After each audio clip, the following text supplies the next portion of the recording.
What up, y'all? Franchise Sports TV back again with another video.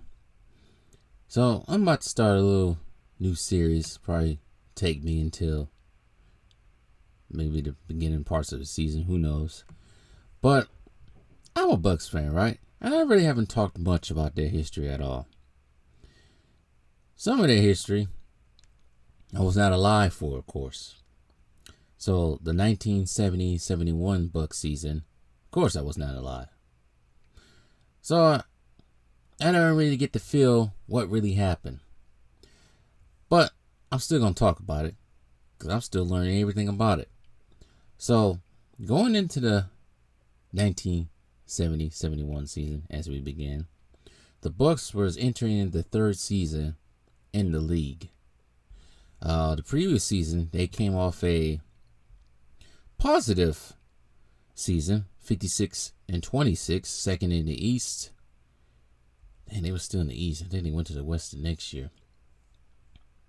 Eastern Division. As their first year with Lou Alcindor, of course, now known as Kareem Abdul-Jabbar, drafted at the first round, number 1 pick from UCLA. And they also got in the 4th round that year, Bobby Dandridge at 45, forward out of Norfolk State. The first year the Bucks actually had, we go all the way back. They was part of that expansion draft as being the newest team, along with the Phoenix Suns. They finished the season 27-55, of course. On that roster, is that roster right there?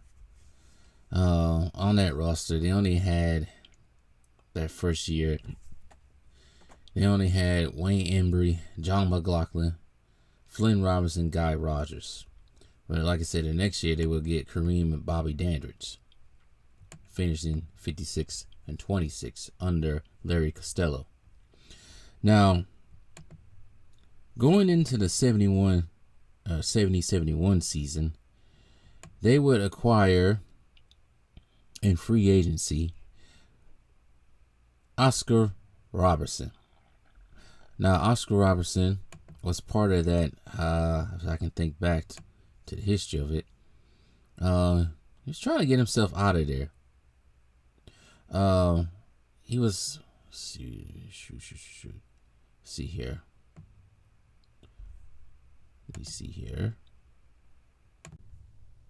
He was part of the Robertson versus National Basketball Association antitrust lawsuit that was actually filed by him in 1970. Oscar's lawsuit actually prevented the planned merger between the NBA and the ABA in 1970. It was delayed until 1976 after that lawsuit was settled in the same year, which gave players the freedom to choose whatever team they want when it comes to free agency, because Oscar Robertson was actually trying to get up out of Cincinnati Royals. They had plenty of teams that wanted him. I think the Knicks and the Lakers were one of the teams that was trying to trade for him. Let me see, make sure that's correct. I think it was one. Maybe it wasn't. But it was teams trying to trade for him, of course. But anyways, the relationship between Oscar Robertson and the Cincinnati Royals was not a good one. I think at the time, Bob Cousy was actually coach of the Royals during that time. And I don't think those two got along too well. But yeah, they was trying to work out trades from Cincinnati for him to go to either the Lakers and Knicks. I was correct by that. But unfortunately for the Lakers and Knicks, he was traded to the Milwaukee Bucks. Got Oscar Robertson out of the underperforming Cincinnati Royals, where he'd be teamed up with former Rookie of the Year, Lou Alcindor. And the Bucks would actually take off.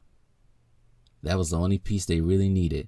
Because also that year, let's not forget who they had to contribute that year. Bobby Dandridge, 18.4. John McLaughlin at 15 point.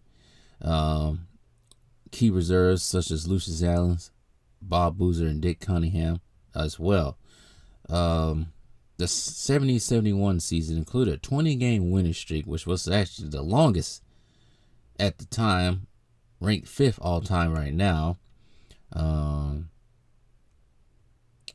See here.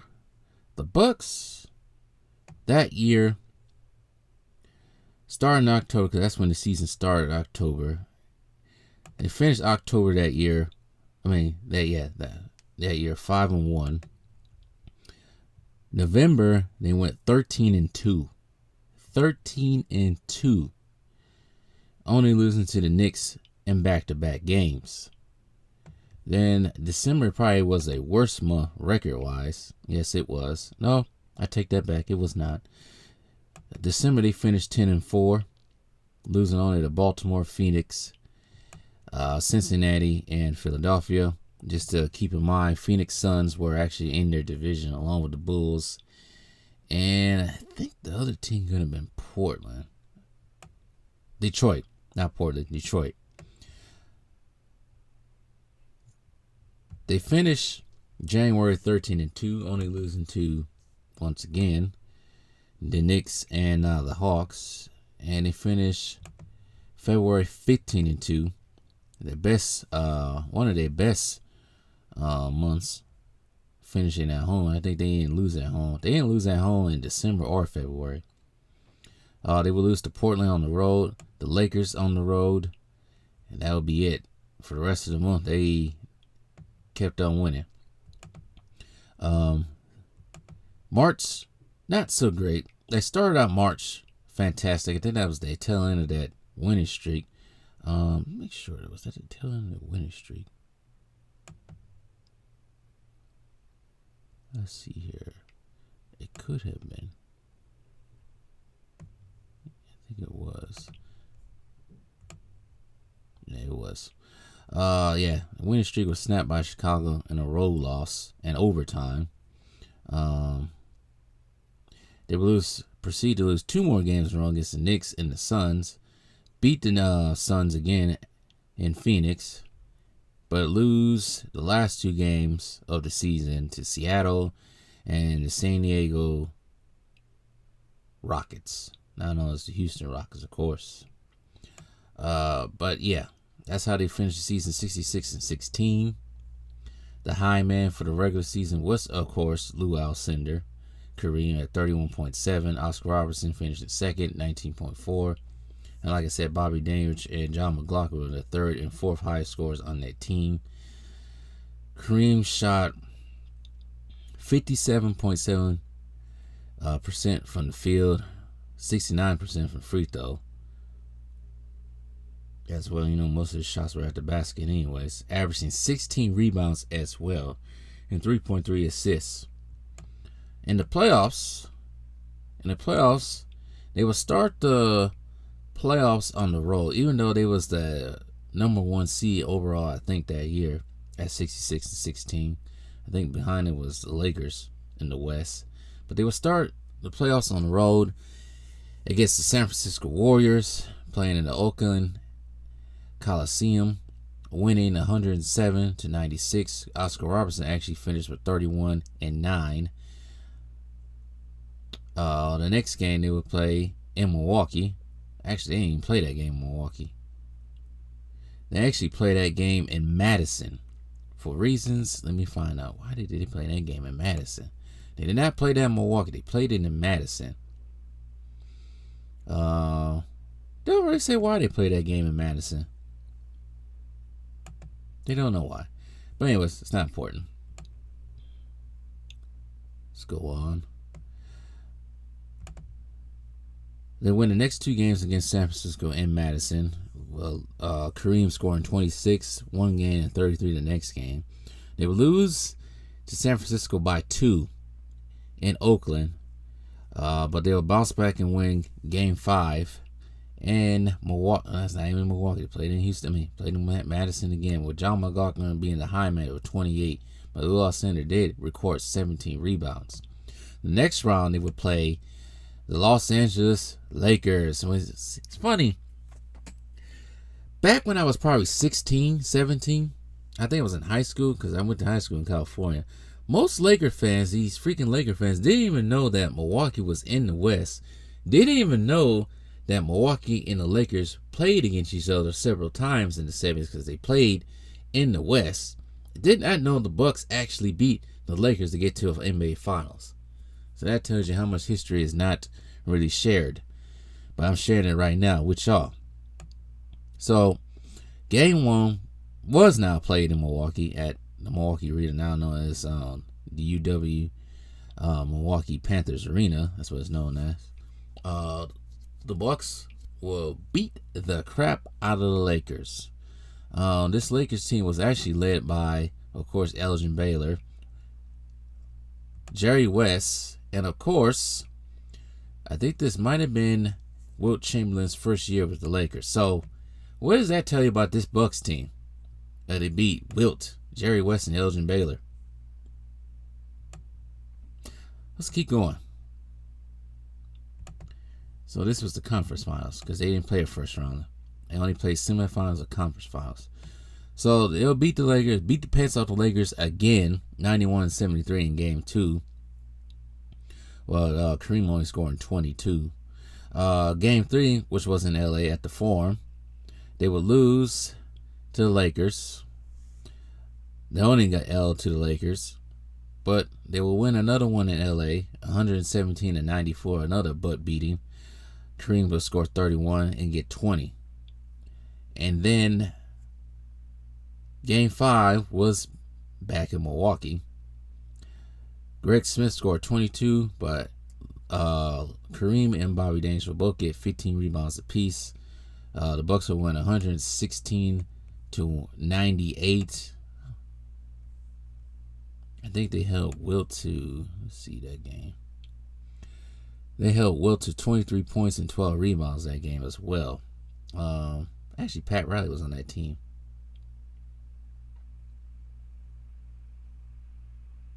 Let's see here.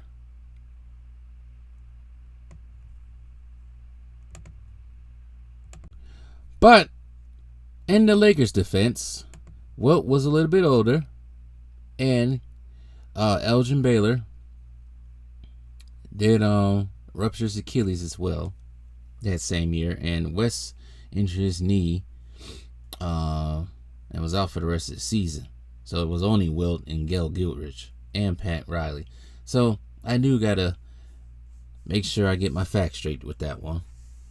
Can't be saying anything weird out here, but it's unfortunate for the Lakers that year. But the Bucks will get to the NBA Finals to play against the Baltimore Bullets, not the Washington Bullets, not even the Washington Wizards, the Baltimore Bullets. They're playing in Baltimore. Now, the Baltimore Bullets that year, they was led by, actually, weirdly, they finished the season 42-40. Finishing first in the Central and second in the Eastern Conference. That is crazy. Finishing the season 42-40. They was coached by Gene Shue. On that roster was Earl the Pearl Monroe, Wes Unseld, Gus Johnson. That's very crazy. But there is a big gap between that year, the Eastern Conference, between the Knicks and the Bullets, because the Knicks finished the season 52-30, while the Bullets finished the season 42-40. That's a big ass gap. But it was also division winners, so they got the second seed because Philadelphia was actually 47-35, but Atlanta was 36-46. Stay able to get to the playoffs, which is crazy that he still did that. I hate when they did that seeding a couple years ago. Division winner gets the higher seed. But anyways, now the Washington Bullets that year, they will have to play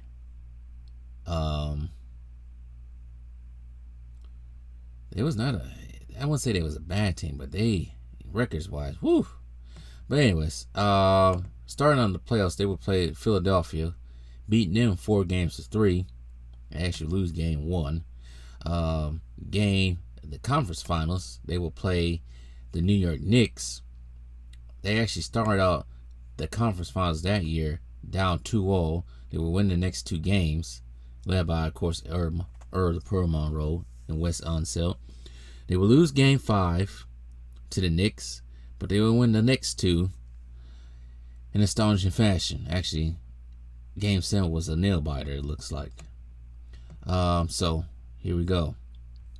For the finals, this tells you how much difference the Bucks was from the Bullets. It was a sweep, y'all. Bucks will win 4-0.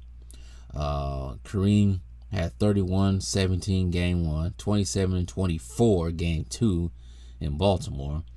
Bobby Daniels scored 29. Kareem did grab 21 rebounds. Oscar Robertson got 12 assists.